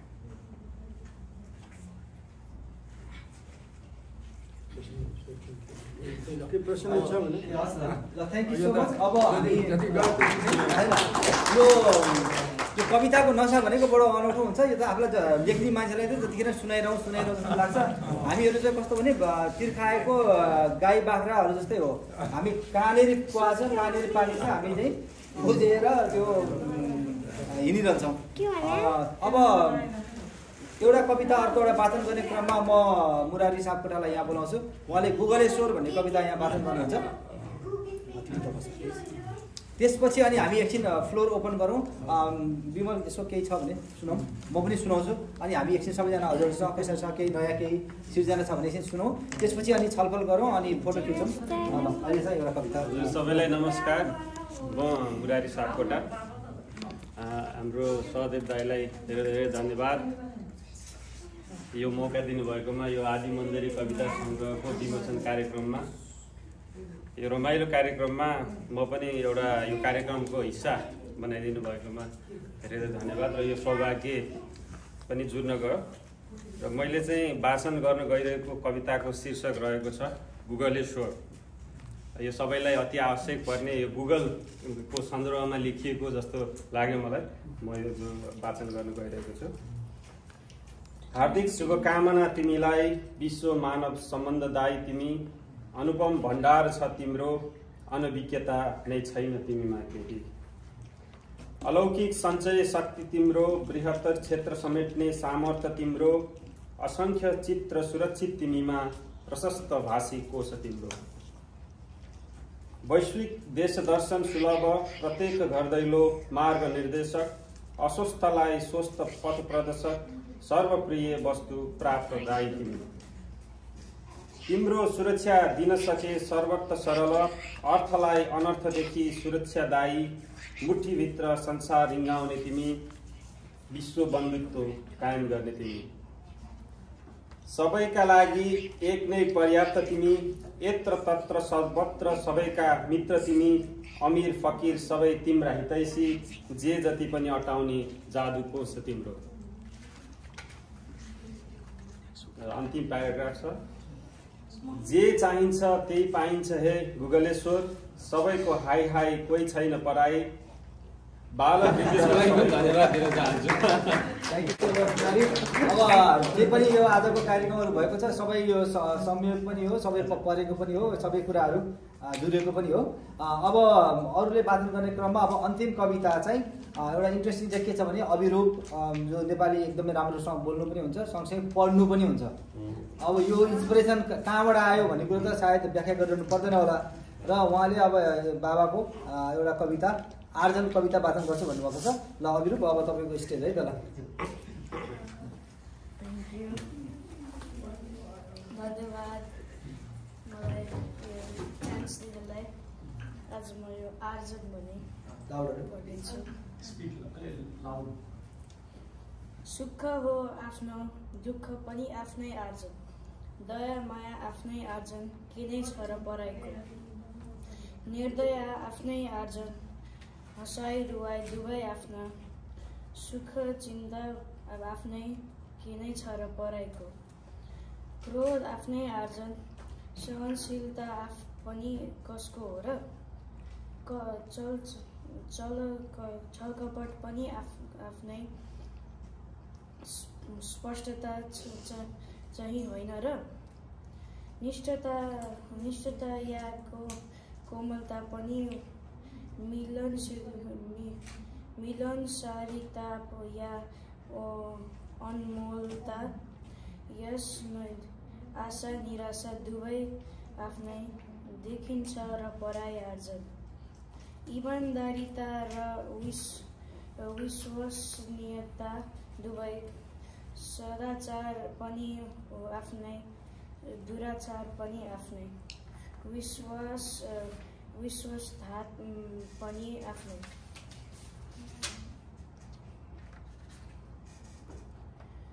दुष्ट्याइ र मूर्ख्याइ दुवै आफ्नै, सुकर्म र सद्भाव पनि आफ्नै, कुकर्म र कुभावना पनि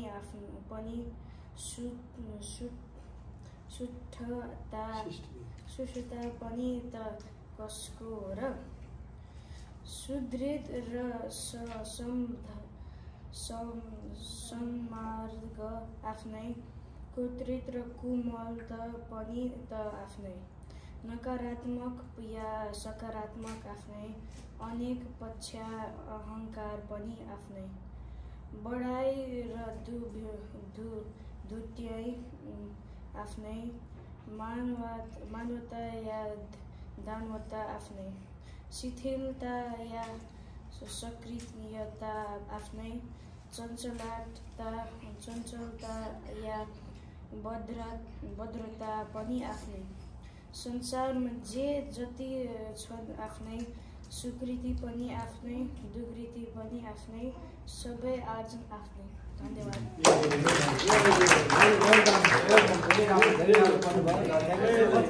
ब्युटिफुल अद्रुप। यस्तै गरी लेख्नु पनि पर्छ, भोलिपर्सि पढ्न पनि पर्छ है। अबको लास्टको अब केही समय चाहिँ अब हामी अब यस्तो यो राम्रो कविताको माहौलमा मलाई पनि आफ्नो कविता सुना जस्तो लागिरहेको छ। यहाँ अरू सर्जकहरू हुनुहुन्छ, उहाँलाई पनि आफ्नो के सुना जस्तो लाग्छ। यो मौका त अब यो त हाम्रो लागि कविहरूको लागि त यो त एउटा पूजापाठ जस्तै ठाउँ हो। यहाँ त आएर आफ्नो पनि यसो भजन कीर्तन गाउन रहर लाग्छ। त्यसले गर्दाखेरि थोरै समय एकछिन ओपन माइक जस्तो गरौँ। हजुरहरूसँग केही रचनाहरू छ भने प्लिज भन्नु होला। विमल केही छ यसो सुनौँ ल प्लिज। विमल ओझाबाट सुरु गरौँ। छोटो कविता गीतकार पनि हुन्छ, हामी बेला बेलामा यसो सेयर पनि गरिरहन्छौँ। म विमलको सुनेपछि अनि म सुनाउँछु सानो। उतै जाउँ।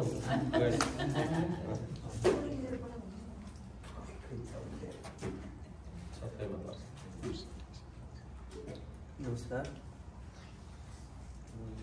अब आफ्नै कविता भन्नुभयो।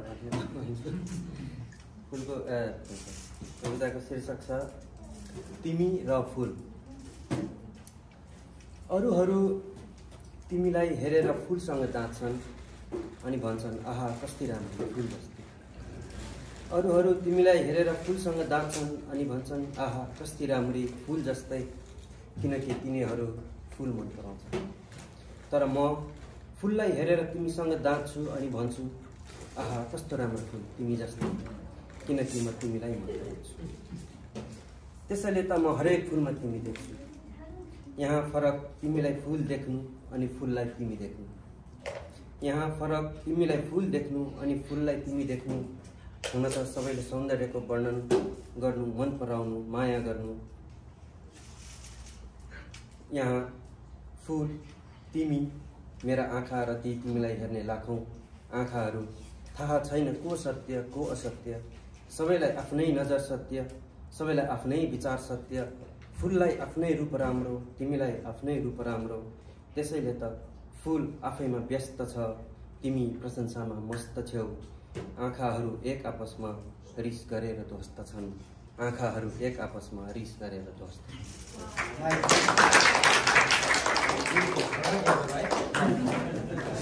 अरू ओपन माइक छ कि एकदमै धक नमानिकन कृपया कोही हुनुहुन्छ भनेदेखि प्लिज आउनु होला। तपाईँहरू अब छैन खोज्दै हुनुहुन्छ भने म सुरु गरिहाल्छु। पनि सबैसँग कविता थियो, लिएर आउन सबैले छुट्यायो। त्यही त सरी भनिसक्नु भयो त। नेपालको थुम्का थुम्कामा गल्ली गल्लीमा कविता गुन्जिरहेको छ। प्रत्येक मान्छे नेपाली कवि हो क्या। कविता त मसँग छैन है। अब म चाहिँ अब हाम्रो आजको कवि शम्भु आचार्य र यहाँ महान युसु शर्माको अगाडि बसेर चाहिँ यसो दुई लाइन चाहिँ राष्ट्रिय गान चाहिँ म धन्य भइहाल्यो।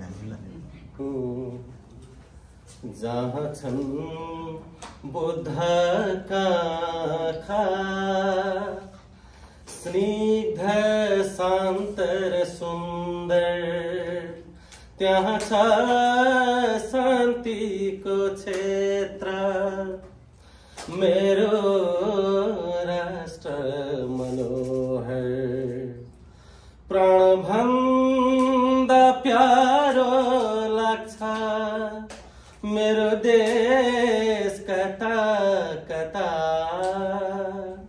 छल्किन्छ ममता मेरो भवगङ्गा जता जता जहाँ छन् बुद्धका आँखा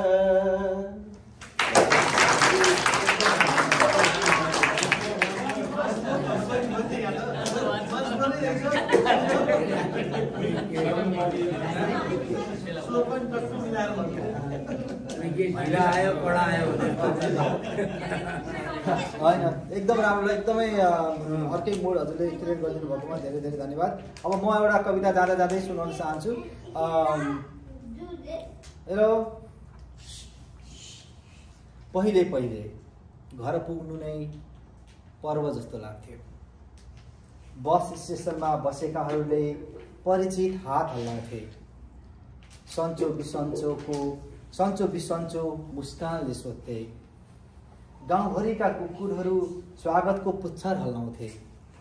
घाम तापिरहेका बिरालाहरू मेरो आगमनको सङ्केत पाउँदै जिउ तन्काउँथे। गोठबाट निस्कन्थ्यो बाँ बाँको आवाज।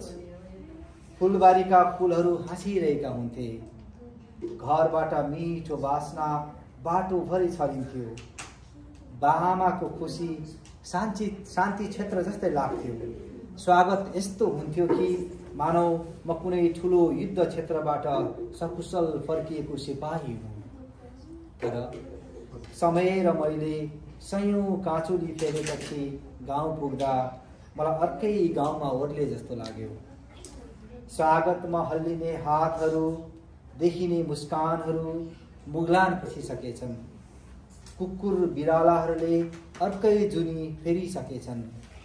गाउँ र गोठ रित्तिएको थियो। पर जङ्गलबाट सुसाइरहेको थियो एउटा बुढो रुख। घरभरि लागेको थियो बिछोडको लेउ। सम्बन्धले गाँसेको थियो माकुरीको जालो। फुलहरू फुल्न छाडिसकेका थिए र बाआमा फुलसँगै बगिसकेका थिए। लाग्दै थियो म कुनै युद्ध भूमिमा आइपुगेको छु जहाँ जित्नुपर्ने आफैलाई हो। तर म अपरिचित जिन्दगीको कुनै अनौठो जालोमा अल्झिएको छु। म अपरिचित जिन्दगीको कुनै अनौठो जालोमा अल्झिएको छु। धन्यवाद। अब हामी कार्यक्रमलाई ऱ्यापअप गरौँ र सँगसँगै हामी ग्रुप पनि फोटो खिच्नुपर्छ। मैले साला एक्चुअली स्टेजमा बोलाउँछु उहाँसँग यहाँ हाम्रो गेस्टहरूलाई दिनको लागि एउटा स्पेसल खाजा छ भन्नुभएको छ र त्यो सँगसँगै छोटो मिठो सबैलाई थ्याङ्क यू पनि यही बेलामा भनिदिनु होला र सँगसँगै हामी कार्यक्रमलाई ऱ्यापअप गरौँ अनि बिदा हुनुपर्छ।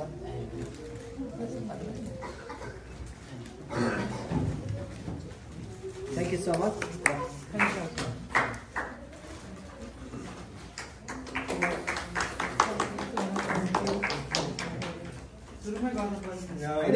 यो बिदाईको माला यो चाहिँ बस्नु त म थ्याङ्क यू सो मच। छोटो मिठो धन्यवाद मन्तव्य दिइहाल्नु भयो चाहिँ आउँछ सबैलाई अब त्यो कार्यक्रम सकिन आँटिसक्यो। सुरुमा त आउनुभएकोमा धेरै धेरै धन्यवाद छ होइन। यति मिठो मिठो कविताहरू सुन्न पाइयो, कसैको गायन सुन्न पाइयो। सबैजनाको कविता एकदमै राम्रो थियो। भिनाजुले अब यो किताब एउटा गरेर हामीलाई पनि प्रोत्साहन गर्नुभएको छ। हामीले पनि चाह्यौँ भने सकिन्छ, गरिन्छ भनेर। र म आदरणीय गेस्टलाई पनि भेट्न मलाई एकदमै खुसी लागेको छ। सबैजना आउनुभयो, इन्जोय गरिदिनु, त्यसलाई धेरै धेरै धन्यवाद। Thank you. अब अन्तिममा अब यो सँगसँगै फेरि पनि म थ्याङ्क युको अरू शब्दहरू पनि जोड्न चाहन्छु। हजुरहरू आफ्नो महत्त्वपूर्ण समय निकालेर आउनुभएकोमा धेरै धेरै धन्यवाद। अब जानुभन्दा अगाडि हाम्रो प्रमुख अतिथिज्यू र हाम्रो आजका विशेष रचनाकार साहित्यिक व्यक्तित्व हामी सबैका गुरुसँग बसेर एउटा सामूहिक तस्बिर पनि खिचौँ। जाँदा जाँदै अब सोध्ने चलन छ नि, हजुरहरूलाई केही भन्नु छ भने छोटो मिठो दुई शब्द यहीसँग भनौँ र अनि हामी सबैजना फोटोको लागि तयारी हौँ।